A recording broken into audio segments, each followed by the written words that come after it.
In Spanish, vivir means to live, the proper congregation for the improper way to say I live, which translates to yo vivo.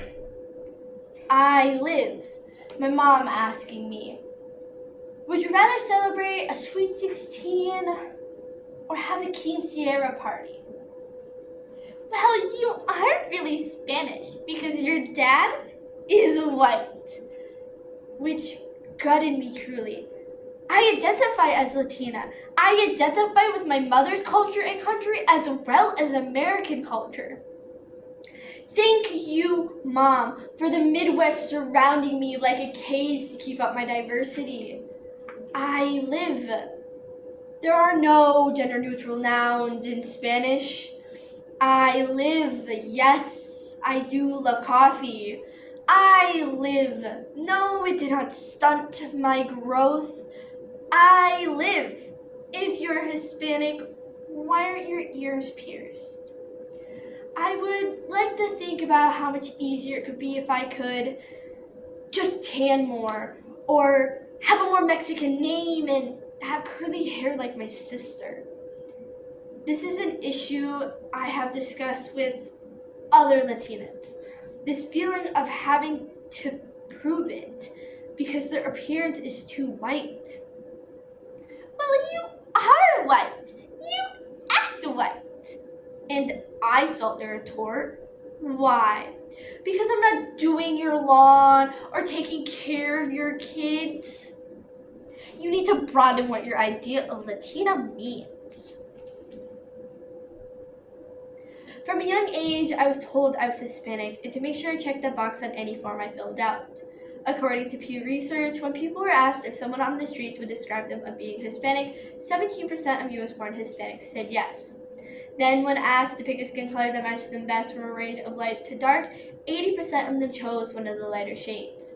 This shows that many Hispanics feel closer to being a white person than actually being Hispanic.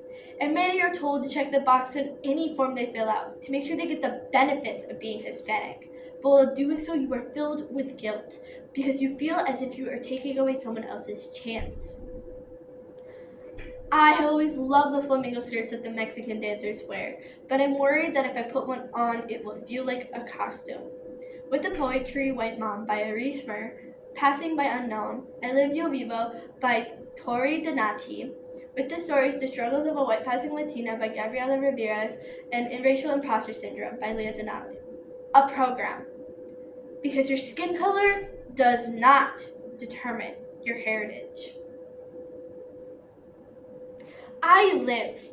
Being subject to racism hidden in a joke, hidden in a remark about how pale I am, hidden behind a judgmental look, hidden behind a laugh, a pity shrug, a fetishized assumption.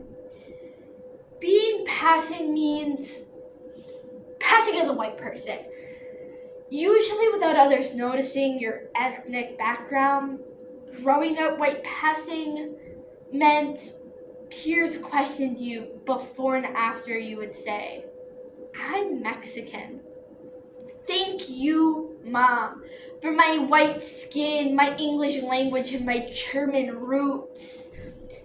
It was difficult for myself to imagine an ethnicity with a wide variety of shades because I felt I didn't fit into the same category as a person of color. Through these experiences, being passing made me insecure in who I was. I am not enough, that I should stay on the white side of the identity line. I asked the class, was I passing when I was just sitting here before I told you?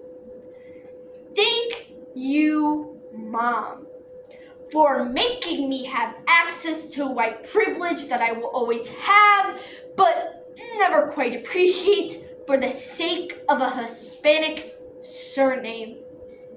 Despite feeling excluded from my own culture at times, it is important to admit the privilege that comes with being white passing. Since I look white, I will never be followed or under suspicion in a store that I might be stealing. I am seen as less deviant and more desirable to men. I live. Whoa! You and your brother look nothing alike. You're so white. I live as the yes. I do have a friend with a similar skin complexion to mine, and yes, he is Hispanic. She keeps examining my face and then turning away. It's as if she'll hope I'll disappear. Why presume passing is based on what I'm leaving out and not what she's filling in. Who, for whatever fucking reason, won't handle traditionally spicy foods? With the belief Latinos all have darker skin, it is harder to imagine a person with paler skin or lighter hair. Phrases such as, "What are you?" or "Where are you from?" are common for anyone like passing to hear.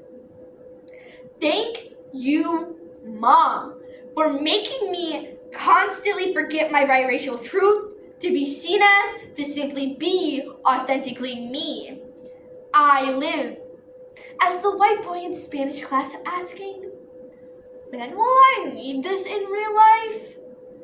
As a youth, this hurt me because it became harder to separate who I really was and who society told me I was. But for those of us who've been called gringos, the category person of color is an odd fit. Who, for whatever fucking reason, has only ever had white wives?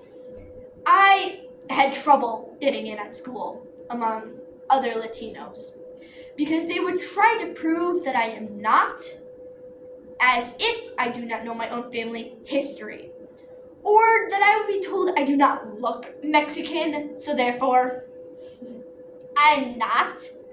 Who, for whatever fucking reason, wasn't taught enough to pass it on to us, to pass it on to me, begging to feel like me, a half white, half Latina, reminding, no, insisting to the world, I am Latina.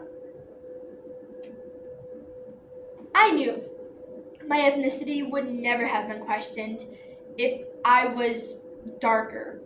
It was then that I realized I will never be enough for some to be referred to as Latina.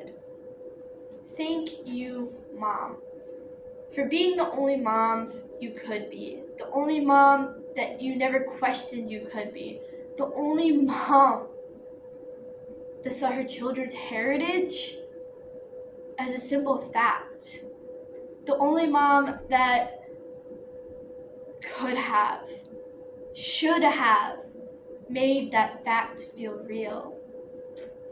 The more confident I have become in my own pale skin, recognizing my privilege and confronting the ignorance, the more that I learned only I can diminish my identity by not claiming Latina. It is time to stop pushing others away because they do not look the part, despite being proud to claim their heritage. No. Thank you, Dad, for being the Latino parent when it should have been her instead. I live. Yo vivo. Being Latina is more than a color.